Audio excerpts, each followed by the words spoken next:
Mm, Hello, good morning everyone. My name is Mariam and I'm here representing the affirmative team for today's debate. Our topic is: should researchers be required to return genetic findings to participants, or should return be optional based on study design and funding?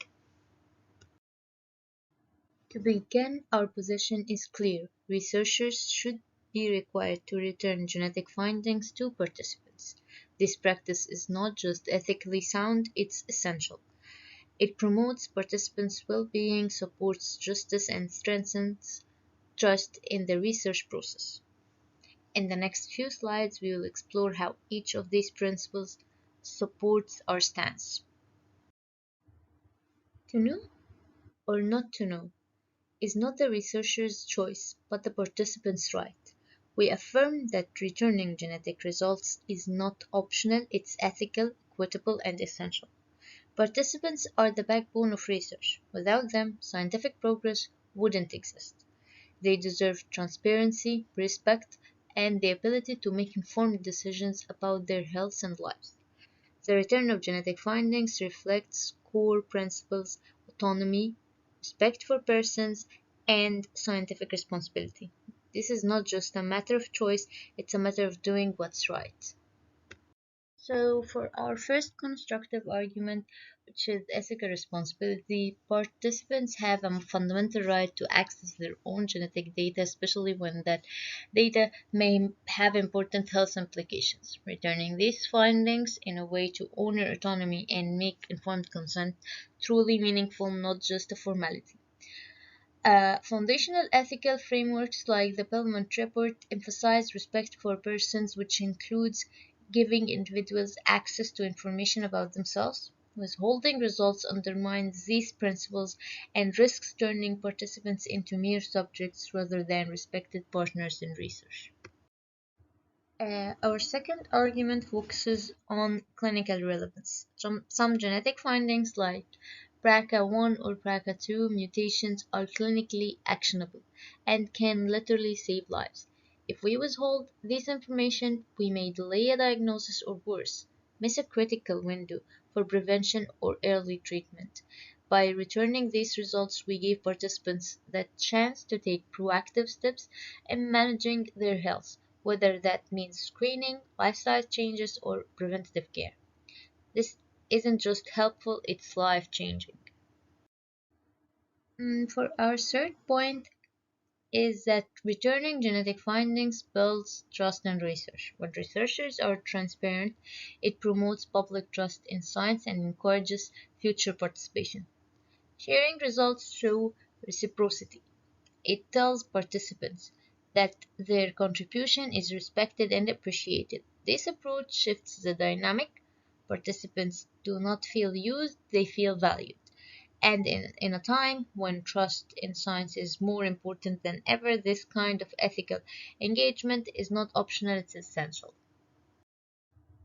For our fourth argument, which is global equity, historically marginalized populations have often been included in research without receiving any direct benefit, sometimes even being exploited. Returning genetic findings in one way to begin correcting this imbalance, it's a step towards justice. It ensures that all participants, regardless of their backgrounds, have the opportunity to benefit from the research they contribute to. In short, it promotes equitable participation in the genomic revolution instead of reinforcing existing disparities. Our fifth point highlights policy trends. Around the world, leading organizations like the ACMG and the NIH are setting guidelines that supports the return of actionable genetic results. The global momentum is clear. There is a growing consensus that ethical return of findings is the right thing to do. And as this becomes the norm, regions like Africa must not be left behind. Aligning with these standards ensures that our research remains globally relevant, ethically grounded, and forward looking.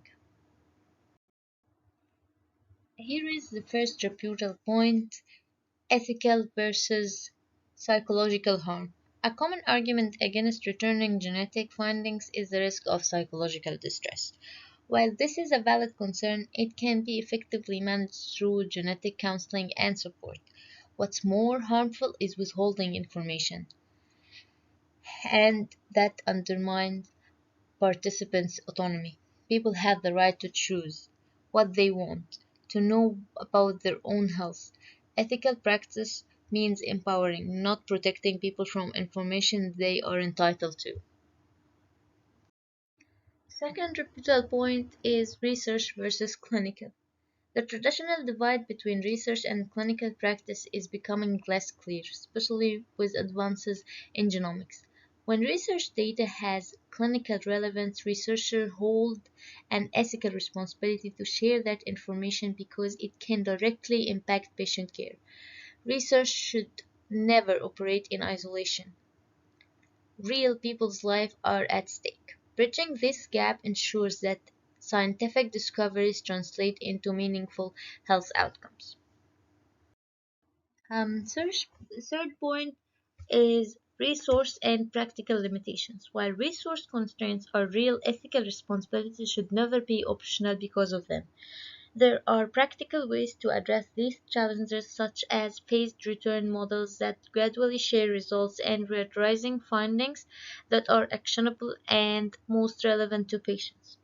Some effective solutions include using pre-consent opt-ins, building partnership with clinical teams, and implementing tiered return systems to manage the process effectively. First point is informed consent and legal risk. Informed consent needs to be meaningful and specific, not just a blanket excuse to avoid responsibility. While fears of liability are common, they should motivate clearer legal guidance rather than cause inaction. In fact, ethical progress often begins by confronting and working through legal uncertainties, paving the way for better patient protection and clearer standards. For our last repeatable point, is a study design and anonymization. It's important to recognize that not all studies are suited for returning results. That's a valid limitation. However, when participants can't be identified and the findings are actionable, returning results should be the default expectation. Flexibility matters here. It's not a one size fits all approach, but whenever possible, the priority should be to return clinically relevant information to participants. And finally, this debate goes beyond data. It's fundamentally about respect, justice, and honoring the dignity of every research participant. Returning genetic findings isn't a burden, it's a responsibility that researchers must embrace. Only by doing so can we build an ethical and equitable future in genomics. With what we strongly affirm the motion. Thank you. We're open for any questions that you might have. Here are some references used in this presentation.